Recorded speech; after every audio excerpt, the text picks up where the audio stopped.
హయగ్రీవోపాఖ్యానం. నిన్న మా గురువుగారు హయగ్రీవోపాఖ్యానం చెప్పినప్పుడు నాకు చాలా నచ్చింది. అది మీతో షేర్ చేసుకుంటున్నాను. చాలామంది తెలిసి ఉండొచ్చు, తెలిసినా కూడా కొన్ని కొత్త విషయాలు తెలుస్తాయి ప్రతి కథలోను. నాకు కూడా అలాగే మా గురువుగారు చెప్పినట్టు కొన్ని విషయాలు తెలిసాయి. మనం ఇప్పుడు చెప్పుకుందాం. ఒకటి, హయగ్రీవుడు ఎవరు అంటే, హయగ్రీవుడు వేదాలని రక్షించినవాడని, వేద స్వరూపుడని అంటారు. ఋగ్వేదం, యజుర్వేదం వాటన్నిటికీ ఒక్కొక్క హయగ్రీవ రూపం ఉంది. హయగ్రీవ హయగ్రీవ హయగ్రీవ రక్షమాం, హయగ్రీవ పాహిమాం అని ఒక ఇది. తర్వాత వైష్ణవులందరూ ఎలాగైతే దక్షిణామూర్తిని మనం తలుచుకుంటామో, జ్ఞానానికి జ్ఞానానందం, జ్ఞానరూపం, జ్ఞానబీజం, సనాతనం అని తలుచుకుంటాం. అలాగే నిర్మలం స్ఫటికాకారం అని జ్ఞానానికి ప్రత్యేకంగా హయగ్రీవుని కూడా తలుచుకుంటారు. ఇంకా హయగ్రీవుకి ఒక విచిత్రమైనది ఏంటంటే, ఒక గుర్రం తలకాయ ఉంటుంది. అదేమిటి గుర్రం తలకాయ అంటే మనం ఆశ్చర్యపడాల్సిన అవసరం లేదు. ఎందుకంటే విష్ణు అవతారాల్లో ఒకటి మత్స్య అవతారం అంటే చేప, రెండోది కూర్మం, తర్వాత సూకరం. వరాహం అంటే చాలామంది పంది అనుకుంటారు. కాదు, వరాహం అనేది ఇంకొక డిఫరెంట్ యానిమల్. అది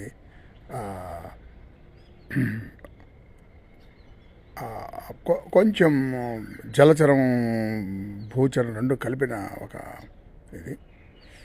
సో మరి వరాహం అందులోంచి, వరాహం అంటే మనం అనుకున్న ఇప్పుడు మనం చూస్తున్న పందులు అందులోంచి వచ్చి ఉంటాయి. తర్వాత వరాహం తర్వాత నరసింహ అవతారం, సింహవది. సో అందువల్ల అశ్వం అంటే గుర్రం తల ఉండడం అనేది విచిత్రమైనది కాదు. అక్కడ మీరు ఎవల్యూషన్ చూసుకుంటే విష్ణువు ఎవల్యూషన్కి సరిగ్గా ఉన్నట్టుగా జలచరాల నుంచి ఉభయచరాలు, తర్వాత భూచరాల నుంచి సగం జంతు రూపం, తర్వాత వామనమైన గుజ్జు రూపం, తర్వాత మర్యాద పురుషోత్తమ రాముడు, తర్వాత జ్ఞానానికి పరాకాష్ట గీత చెప్పిన జగద్గురు కృష్ణుడు. అలాగే మనం వస్తాయి అనుకోవాలి. ఇప్పుడు హయగ్రీవుడు కథ చెప్పుకుంటే, మనం హయగ్రీవుడు విష్ణుమూర్తికి ఆయా గుర్రం తలకాయ ఎలా వచ్చింది అని అనుకుంటాం మనం. తర్వాత దానికి దేవి భాగవతంలో కథ ఉందట. ఆ కథ ఏంటంటే, అమ్మవారిని అందరూ అన్నీ పూజించి కోరుకుంటుంటే ఒక రాక్షసుడు కొన్ని సంవత్సరాలు తపస్సు చేసి ఒక కోరుకున్నట్ట. ఏంటి ఆ కోరిక అంటే, నాకు చావు లేకుండా వరేమో అన్నట్ట. అదేంట్రా చావు లేకుండా ఉన్నది ఉండవద్దు, ఆదిపరాశక్తి నేను ఏదైనా ఇవ్వగలను కానీ చావు లేకుండా ఉండంటే, ఆ చావు ఎలా కావాలి అనుకుంటే ఆయనకి, అది దైత్యుడు కదా, దైత్యాహారి, దైత్యులందరినీ సంబంధించి విష్ణువు గుర్తొచ్చాట. సో విష్ణువే నన్ను, సో ఆ విష్ణు మీద కోపం వచ్చి, విష్ణువు చంపితే ఎవరైనా చంపుతారు, విష్ణువు చెప్తారు. ఎందుకంటే వరాలన్నీ బ్రహ్మాండం శివ ఇస్తున్నారు కదా అని చెప్పి, ఒకవేళ చంపితే నన్ను విష్ణువే చంపాలి. కానీ విష్ణువు నాకు చంపడానికి నేను విష్ణుతో చావకూడదు. ఒకవేళ కనుక నేను చావు అనేది నాకు సంభవించబడితే విష్ణువే కనుక సంభవిస్తాడని అనుకుంటున్నాను. కాబట్టి ఆయన తల తెగిపోయాలి, తర్వాతే నేను నా తల తెగుతుంది అన్నట్టు. అంటే తనతో పాటు విష్ణువు కూడా వెళ్ళాలని ఉద్దేశం. ఆవిడ ఆలోచించట, మరి బ్రహ్మ విష్ణు పరమేశ్వరులు ఆవిడకి సృష్టించిన వాళ్ళే కదా, ఆలోచించి సరే అన్నట్టు. మరి ఆవిడ ఎందుకు అలా అన్నది మనకి తర్వాత తెలుసు. ఈ లోపల వాడు, ఆ రాక్షసుడు అందరినీ, ఇంతకు విచిత్రం ఏంటంటే ఆ రాక్షసుడి పేరు కూడా హయగ్రీవుడే. సో నేను హయగ్రీవుడిని కాబట్టి నాలాగా తల ఉన్నవాడే నన్ను చంపాలని ఒక కోరిక. విష్ణు తల తగిలిన తర్వాత పడిపోవాలని రెండు. వాడికి ఏమైందంటే, ఎట్టి పరిస్థితుల్లోనూ విష్ణువు తల దిగాలంటే మరి విష్ణువు ఇదవ్వాలి కదా, ఓడిపోవాలి కదా, చనిపోవాలి కదా, అది కుదరదు. నాలాగా తల ఉంటే నేను వాళ్ళని ఎలాగో చంపేస్తాను ఉద్దేశంలో అనుకున్నాడు వాడు. మాట్లాడే ఈ కాంప్లికేటెడ్. ఇంతకుముందు కూడా మనం విన్నాం, నరసింహావతారం అప్పుడు కూడా చాలా రకరకాల కోరికలు కోరారు. దైత్యులు అల్టిమేట్గా నశించారు. ఈ ఇదిలా ఉండగా వా ఇదిలా ఉండగా దీనికి ప్యారల్గా ఇంకో కథ ఏంటంటే, ఒక విష్ణు భక్తుడు రోజు విష్ణు సహస్రనామం చదువుకునేవాట. కానీ ఆయనకేమీ లాభం కనిపించలేదట. మరి పుట్టించేవాడు బ్రహ్మ అయితే, గిట్టించేవాడు మహాదేవుడైతే, పెంచి పాలించి పోషించేవాడు నారాయణుడు. మరి ఆయనే పోషించకపోతే ఇంకెవరు పోషిస్తారని అనుకుంటున్నట్ట. అంటే ఆయన విష్ణు సహస్రం చదువుకుంటూ, నేను ఇంత అనుకున్నాము, నన్నేమో అదంటది విష్ణువు నన్ను రక్షించట్లేదు అనుకుంటూ అతను కొన్ని సంవత్సరాలు ఆ విష్ణు సహస్రం చదివిన తర్వాత విష్ణువు పేరు రాగానే, విష్ణువు అన్ని చోట్ల ఉన్నవాడా నాకు కనిపించట్లేదు అని చెప్పి ఆ పేరు కొట్టేశాట. ఈ లోపల వైకుంఠంలో విష్ణువు లక్ష్మీదేవితో పాచికలాడుతూ నవ్వొచ్చిందట. నీకు కనిపిస్తేనే దేవుడు అనుకుంటే ఎలాగా, కనిపించడం చాలా ఉన్నాయి కదా అనుకుని నవ్వుతున్నట్ట. ఆవిడేమో ఎందుకు నవ్వుతున్నావు అని అడిగిందట మహాలక్ష్మి. ఆయన మాట్లాడలేట. ఆయనకు ఎదురుగుండా కనిపిస్తున్నాడు కదా లక్ష్మీదేవికి, కనిపించట్లేదంటే ఆవిడ ఎలాగూ అదేంటిది నమ్మదు అని చెప్పి ఇలాగ ఒక్కొక్క పేరు కొట్టుకుంటూ వస్తుంటే నవ్వుతున్నట్టు అతను. ఎందుకంటే విశ్వాసానికి ఆధారమైన వాడు నువ్వు అని నేను అనుకున్నాను. ఇంతవరకు నువ్వు నాకు ఆధారం ఏం చూపించావని ఆ పేరు కూడా కొట్టేసేట, విశ్వాధారం అంటే. సో మళ్ళీ నవ్వుతున్నట్ట. ఇంకా అలా ఒక్కొక్క పేరు కొట్టేస్తుంటే ఇతను బ్రాహ్మణుడు ఒక్కొక్కసారి నవ్వుతున్నట్ట. ఇంకా లాస్ట్లో ఆయన అదేంటిది అలా కొట్టేస్తూ వెళ్తూ ఆఖరికి యజ్ఞం గురించి అంటూ విష్ణువే యజ్ఞం అన్నారు. నాకు అసలు ఏమి మాత్రం నమ్మకం లేదని చెప్పి ఆయన అది కొట్టేస్తే ఇంకా ఎక్కువ నవ్వేట. ఆవిడ కోపం వచ్చింట. నేను ప్రతిసారి అడుగుతుంటే నువ్వు చెప్పట్లేదు, మీరు నేను అదేంటిది నవ్వడం మాత్రం నవ్వుతున్నావు, ఆ తల ఊపుకుంటూను, సో ఆ తల పడిపోవాలని శపించిందట. విష్ణు అలా ఒకసారి చూసి, తనకి లక్ష్మీదేవి కోపం అలవాటే. భృగు ఋషి ఆయన్ని ముగ్గురు త్రిమూర్తుల్ని టెస్ట్ చేయడానికి ఒకసారి వస్తాడు. అది మనం తిరుపతి వెంకటేశ్వర స్వామి కథలో చదువుకున్నాం. అందరూ ఋషులందరూ వెళ్ళి భృగు మహర్షిని అడుగుతారు, బ్రహ్మ విష్ణు మహేశ్వరులు ఎవరు గొప్పవాడు కనుక్కోమని. ఆ కనుక్కునేంత గొప్ప అవతనం ఎవరికి ఉంది, నీకు తప్పిస్తాను. ఆ భృగు మహర్షికి కాల్లో ఒక కన్ను ఉండడం మూలన, అంటే మరి శివుడికి ఎలాగైతే మూడు కళ్ళు ఉన్నాయని ఆయనకు కూడా 3 కళ్ళు ఉన్నాయి. ఆయన అరికాల్లో ఉందిట. దాంతో అందరూ నన్ను అన్నారు కదా అని చెప్పి ఆయన వెళ్ళి బ్రహ్మ దగ్గరికి వెళ్తే, బ్రహ్మేమో అమ్మవారు సరస్వతి అమ్మవారుతో ఆ వీణానాదంలో వింటున్నట్ట. ఆయన పట్టించుకోలేదట. ఇంకా నువ్వు సృష్టి చేయడమే కానీ పోషణ లేని నువ్వు చూడనివాడు నువ్వు అని చెప్పి నీకు పూజార్హత లేదు అని భృగు మహర్షి శపిస్తాట బ్రహ్మని. బ్రహ్మ నవ్వుకున్నట్ట. ఎందుకంటే ఆయనకి ఆ పూజల మీద వాటి మీద ఇదేం లేదు. ఆయన ఏంటంటే రజోగుణ ప్రధానమైన ఆయన సృష్టించినప్పుడు నేను పుట్టించే పిల్లలు నన్ను పూజించడానికి అవసరం ఏంటి అని అనుకున్నాడు. ఇకపోతే ఆయన కైలాసం వెళ్తే కైలాసంలో ఆయన నాట్యం చేస్తూ పార్వతీ ఉంటే వారం రోజులు వెయిట్ చేసి, అయ్యో ఇంతవరకు నేను వెయిట్ చేసాను, నువ్వు మీ పిల్లలమైన మమ్మల్ని పట్టించుకోకపోతే నువ్వు దేవుడు వేళ అవుతావు అని చెప్పి ఆయన్ని శపించట.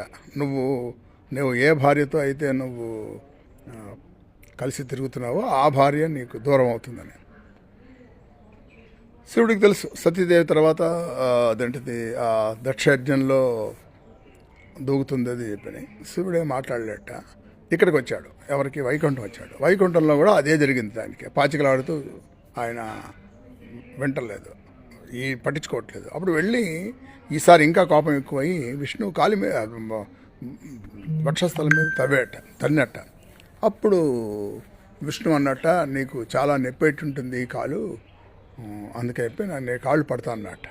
లక్ష్మీదేవి చాలా కోపం వచ్చింది. నువ్వు వాడిని భృగు మహర్షిని పెంచడం మానేసి కాళ్ళు పడతానంటే అని చెప్పి వదిలేసి ఇచ్చేసింది. రావడం కొల్హాపూర్ వచ్చింది. కొల్హాపూర్లో మహాలక్ష్మి అక్కడ వెలిసింది.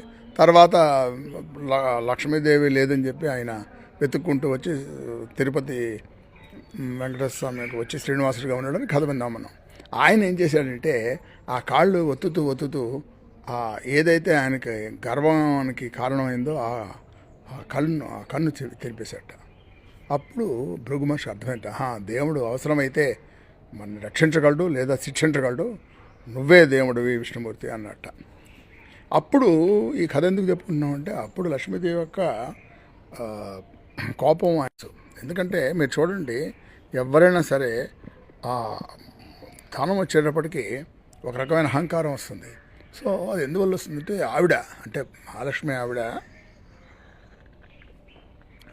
యొక్క అనుగ్రహం వచ్చితో బట్టే ఆ అనుగ్రహంతో ఇది కూడా వస్తుందన్నమాట. ఎప్పుడైతే అహంకారం ఉంటుందో ఆ అహంకారంతో ఉన్న ధనానికి యొక్క తగ్గిపోవడం కానీ ఇంకా పెరగకుండా ఉండడం కానీ జరుగుతుంది. మరి దానికి ఏం చేయాలంటే దానికి దానం చేయాలి అన్నారు.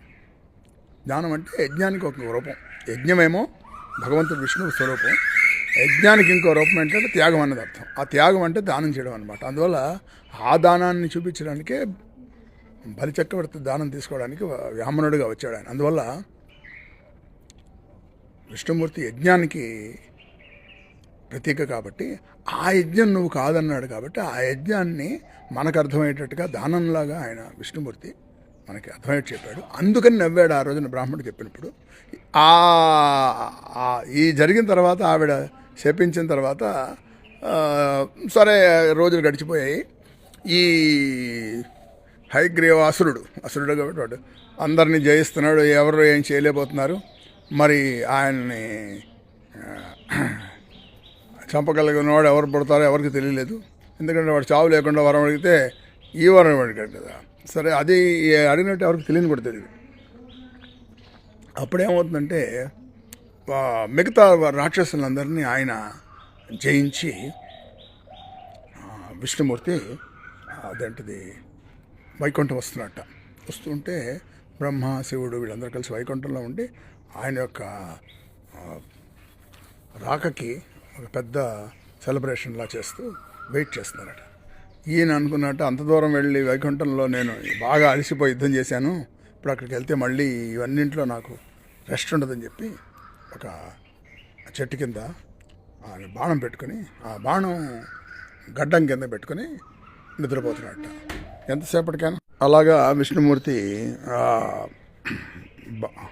ధనుస్సు గడ్డం కింద పెట్టుకుని నిద్రపోతుంటే ఇక్కడ వీళ్ళు ఎదురు చూస్తున్నారు. ఆయన రావట్లేదు.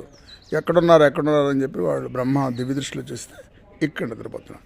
ఈయన లేపడం ఎలాగా? ఆయన దేవదేవుడు కదా, ఆయన లేపాలంటే ఎవరు లేపాలి అని చెప్పి ఆ బ్రహ్మ ఏమన్నట్టు అలా కాదు అని ఆయన ఆలోచిస్తుంటే ఆయన చెమటలోంచి ఒక పురుగు పుట్టింది, చెద పురుగు. అందుకనే చెదలు ఎప్పుడు పడతాయో అక్కడ అదేంటిది ఆ చెద పురుగుని నువ్వు వెళ్ళి ఆ అల్లితాడు కొరికే అని చెప్పాడు. అంటే అదంటే అమ్మ అంత పని నేను చేస్తే నాకు ఎలాగా నేను చేయను అందుట. అంటే బ్రహ్మ అన్నట్టు నేను పుట్టించాను కాబట్టి నీకు చేసిన దానికి నీకు ఒక వరం ఇస్తాను. నువ్వు ఎక్కడ ఏదైనా సరే ఎన్ని జంతువులు చనిపోయినా కూడా మీ చెదల అన్నది వంశం అన్నది ఎప్పుడూ తగ్గదు,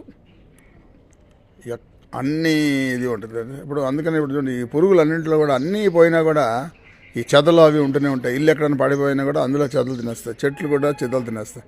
సో దానికి ఏది తిన్నా కూడా చెదలు తీసుకుంటాయి. ఇళ్లలో కూడా చెదలు పడుతుంటాయి కదా అది. అందుకని దాన్ని చెదల్ని చంపినవాడు ఎవడు ఉండడు. ఎన్ని మందులు వేసినా కూడా ఉంటూనే ఉంటాయి. సరే, ఇప్పుడు ఈ చెద ఇళ్ళు ఏం చేసిందంటే తవ్వేటప్పటికి అల్లెతాడు తెగి ఆయన ఒక పెద్ద సౌండ్ అయ్యి విష్ణుమూర్తి యొక్క తల ఎగిరిపోయిందంటే ఎక్కడుందో కనిపించలేదు. వీళ్ళందరూ కింద చూస్తే అసలు ఆ సౌండ్ ఏంటో తెలియలేదు, ఈ తల ఎక్కడికి వెళ్ళని తెలియదు. అమ్మ అని చెప్పి అప్పుడు వాళ్ళందరూ కూర్చుని బ్రహ్మాను మహేశ్వరుడు దేవతలందరూ కలిసి పరాశక్తి అంటే అమ్మవారి గురించి ధ్యానం చేశారట. అప్పుడు అమ్మవారు పెట్టించడం మీరేం కంగారు పడద్దు, ఇది లొక్క కళ్యాణానికి నేను చేసింది కాబట్టి మీరు అలా చివరి వరకు వెళ్ళి ఒక అశ్వం కనిపిస్తుంది, ఆ అశ్వం యొక్క తల తగిలించండి అన్నాడు. ఎందుకంటే ప్రాణం పోసేది ప్రాణం తీసేది బ్రహ్మ విష్ణు మహేశ్వరులైనా కూడా అమ్మ ఆద్యుతని చేస్తారు వాళ్ళు. అందువల్ల విష్ణువుకి ప్రాణం పోవడం అనేది ఉండదు. అందువల్ల అది పెట్టగానే విష్ణువు వచ్చి ఆ సెలబ్రేషన్లో అనుకున్నట్ట గుర్రం తల. అందుకని మీరు చూడండి, నారదుడు తుమ్మురుడు అంటారు. తుమ్మురుడు అని గుర్రం తలకాయ ఉంటుంది. సో ఆ తుమ్మురుడు ఉన్న వాళ్ళందరూ అశ్విని దేవతలు అంటారు. అలా కొంతమంది ఆ గుర్రం తలకాయతో ఉన్నవాళ్ళు ఉంటారు దేవతలు. సో వాళ్ళందరికీ ఒక గొప్పతనం ఏంటంటే వాళ్ళకి మనిషి యొక్క వైద్యో నారాయణ హరిహి అంటారు కదా, అలాగా వాళ్ళకి మనుషుల యొక్క ఆరోగ్యాన్ని బాగు చేసే శక్తి ఉంటుంది. అది లేకపోతే మనం ఈ చేసిన పాపాలకి పూర్వజన్మ కృతం పాపం వ్యాధి రూపేణ పీడిత అన్నారు కదా, అలాగ పాపాలతో మనం వ్యాధులు వచ్చి వ్యాధులతో పోతాం. అందువల్ల దానికి కాంపెన్సేషన్గా మనుషులు బతకాలని చెప్పి విష్ణుమూర్తి అంశలో ఈ అశ్విని దేవతలు పుడతారు. వాళ్ళందరికీ గుర్రం తలకాయలు ఉంటాయి. అందుకనే ఈ వైద్యుల్ని వైద్యో నారాయణ హరిహి అంటారు. కాబట్టి వైద్యులు నారాయణుడి యొక్క అందువల్ల నమస్కారం పెట్టాలి. వాళ్ళు తగ్గించగలరా అది ఇది అంటే శివుడు ఎలాగైతే ప్రాణం తీస్తాడో అలాగే ప్రాణం ఉంచగలిగిన వాడు విష్ణువు. అది మనం గ్రహించాలి. సో ఆయన ఆ గుర్రం తలకాయ వచ్చిన తర్వాత ఆ హయగ్రీవుడి దగ్గరికి వెళ్ళి ఆయన యుద్ధం చేసి చంపేస్తాడు. ఆ చంపబోయే ముందు అడుగుతాడు అమ్మవారిని, అమ్మ నాకు వరం ఇచ్చావు కదా అంటాడు. నీ వరం ప్రకారం జరిగింది చూడు, ఆయనకి తలకాయ ఉన్నది, అదే ఉంది తలకాయ అంటే మరి ఆయనే విష్ణువు, ఆయన తల తెగిపోయింది, ఆయన చేశారు అని చెప్పడం. అప్పుడు విష్ణువు మళ్ళీ ఆ వేదాలని ఉద్ధరించి ఆయన వేదనారాయణుడు అంటారు కదా. సో వేదనారాయణుడు అంటే ఆయన ఆ గుర్రం రూపంలో ఉన్నప్పుడు వేదాలను అందరికి చెబితే అందరూ వేదం నేర్చుకున్నారట. అందువల్ల మనం వేదాలు హయగ్రీవుడి వేదాలు అంటే ఆయన రూపంలో వేదాలు ఎలా వచ్చాయన్నది మనం ఇప్పుడు ఈ వీడియోలో మీరు చూడొచ్చు. సో ఇది హయగ్రీవ ఉపాఖ్యానం. అందువల్ల జ్ఞానానికి మూలం ఉన్నాడు హయగ్రీవుడు. ఆయన మనకి జ్ఞానం ఇచ్చాడు. తర్వాత హయగ్రీవుని అనే అసురుని సంబంధించాడు. ఈ కథ ఈ హయగ్రీవ ఉపాఖ్యానం చదివిన వాళ్ళందరికీ, ముఖ్యంగా విద్యార్థులకి హయగ్రీవ ఉపాఖ్యానం విన్న వాళ్ళకి చదువు బాగా వస్తుంది. తర్వాత అశ్వం ఎలాగైతే మెమరీ ఉంటుందో అశ్వానికి, అశ్వం అనేది మనసుకి ప్రతీకగా ఉంటారు. అందుకని అశ్వమేధ యాగం అంటే ఆ గుర్రాన్ని తీసుకెళ్తాను అనుకోవద్దు. మన మనసు అలాగైతే పరిగెత్తు ఉంటుందో ఆ అశ్వం కూడా పరిగెత్తు ఉంటుంది. ఆ మనసుని మనం కంట్రోల్ నుంచి నిరోధించడమే అశ్వమేధం అని బాబాగారు చెప్పారు. అందువల్ల ఈ అశ్వం తలకాయతో ఉన్న ఆయన నారాయణుడిని హయగ్రీవ్ అంటాడు. చదువుకునే వాళ్ళందరూ విద్యార్థులందరూ హయగ్రీవ ఉపాఖ్యానం వినాలి. తర్వాత హయగ్రీవ గురించి తెలుసుకోవాలి. వాళ్ళకి మెమరీ బాగా పెరుగుతుంది. సో ఇంతటితో నేను ముగిస్తున్నాను. Signing off Rajasekhar పోలప్రగడ.